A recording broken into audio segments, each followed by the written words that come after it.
یہودی چرواہے کو جنت کی بشارت۔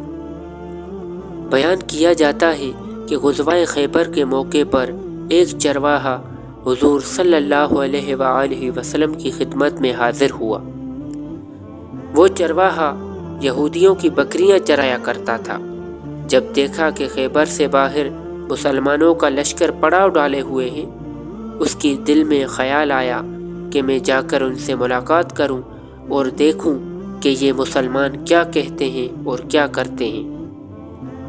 چنانچہ بکریاں چراتا ہوا مسلمانوں کے لشکر میں پہنچ گیا اور ان سے پوچھا کہ تمہارا سردار کہاں ہے؟ صحابہ کرام نے بتایا کہ ہمارے سردار حضور صلی اللہ علیہ وآلہ وسلم اس خیمے کے اندر ہیں۔ پہلے تو اس چرواہے کو ان کی باتوں پر یقین نہیں آیا۔ اس نے سوچا کہ اتنے بڑے سردار ایک معمولی سی خیمے میں کیسے اندر بیٹھ سکتے ہیں؟ اس کے ذہن میں یہ بھی تھا کہ جب آپ اتنے بڑے بادشاہ ہیں تو بہت ہی شان و شوکت اور ٹھاٹھ باٹھ کے ساتھ رہتے ہوں گے، لیکن وہاں تو کھجور کی پتوں کی چٹائی سے بنا ہوا ایک خیمہ تھا۔ خیر وہ چرواہا اس خیمے کے اندر آپ صلی اللہ علیہ وآلہ وسلم سے ملاقات کے لیے داخل ہوا اور آپ سے ملاقات کی اور پوچھا کہ آپ کیا پیغام لے کر آئے ہیں اور کس بات کی دعوت دیتے ہیں۔ حضور صلی اللہ علیہ وآلہ وسلم نے اس کے سامنے اسلام اور ایمان کی دعوت رکھی اور اسلام کا پیغام دیا۔ اس نے پوچھا کہ اگر میں اسلام کی دعوت قبول کر لوں تو میرا کیا انجام ہوگا اور کیا رتبہ ہوگا؟ حضور صلی اللہ علیہ وآلہ وسلم نے ارشاد فرمایا کہ اسلام لانے کے بعد تم ہمارے بھائی بن جاؤ گے اور ہم تمہیں گلے سے لگائیں گے۔ اس چرواہے نے کہا کہ آپ مجھ سے مذاق کر رہے ہو؟ میں کہاں اور آپ کہاں؟ میں ایک معمولی سا چرواہا ہوں اور میں ایک سیاہ فام انسان ہوں۔ میرے بدن سے بدبو آ رہی ہے، ایسی حالت میں آپ مجھے کیسے گلے سے لگا سکتے ہیں؟ حضور صلی اللہ علیہ وآلہ وسلم نے فرمایا کہ ہم تمہیں ضرور گلے سے لگائیں گے اور تمہارے جسم کی سیاہی کو اللہ تعالیٰ مٹا دے گا اور اللہ تعالیٰ تمہارے جسم سے اٹھنے والی بدبو کو خوشبو سے تبدیل کر دیں گے۔ یہ بات سن کر وہ فوراً مسلمان ہو گیا اور کلمہ شہادت پڑھ لیا۔ پھر حضور اقدس صلی اللہ علیہ وآلہ وسلم سے پوچھا کہ یا رسول اللہ میں کیا کروں؟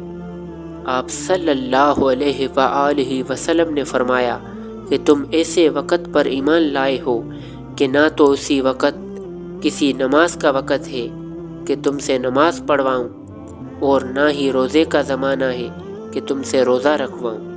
زکوٰۃ تم پر فرض نہیں ہے، اس وقت تو صرف ایک ہی عبادت ہو رہی ہے جو تلواروں کی شاہوں میں انجام دی جاتی ہے، وہ ہے جہاد فی سبیل اللہ۔ اس چرواہے نے کہا یا رسول اللہ صلی اللہ علیہ وآلہ وسلم میں اس جہاد میں شامل ہو جاتا ہوں، لیکن جو شخص جہاد میں ہوتا ہے اس کے لیے دو میں سے ایک صورت ہوتی ہے، یا غازی یا شہید۔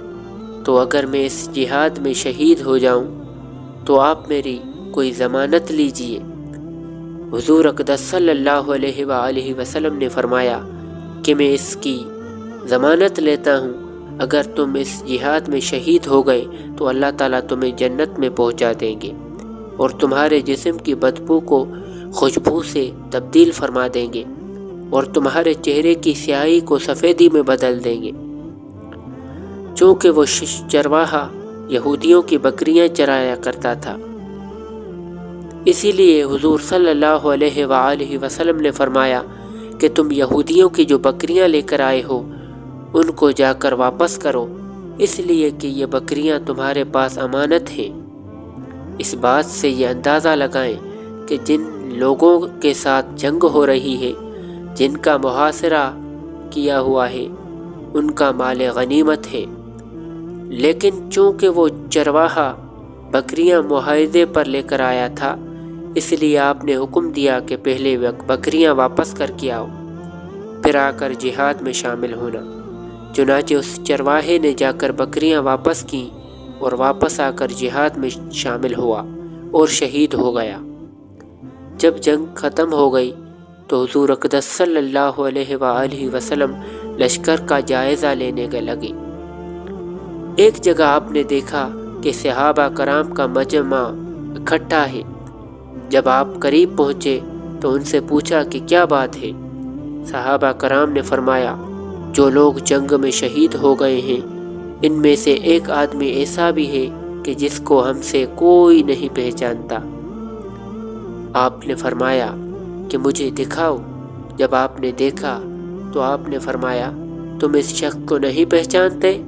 مگر میں اس شخص کو پہچانتا ہوں، یہ چرواہا ہے، اور یہ وہ عجیب و غریب بندہ ہے جس نے اللہ کی راہ میں ایک بھی سجدہ نہیں کیا، اور میں اس بات کی گواہی دیتا ہوں کہ اللہ تعالیٰ اس کو سیدھا جنت الفردوس میں پہنچا دیا ہے، اور میری آنکھیں دیکھ رہی ہیں کہ ملائکہ اس کو غسل دے رہے ہیں، اور اس کی سیاہی سفیدی میں بدل دی گئی ہے، اور اس کی بدبو خوشبو سے بدل گئی ہے۔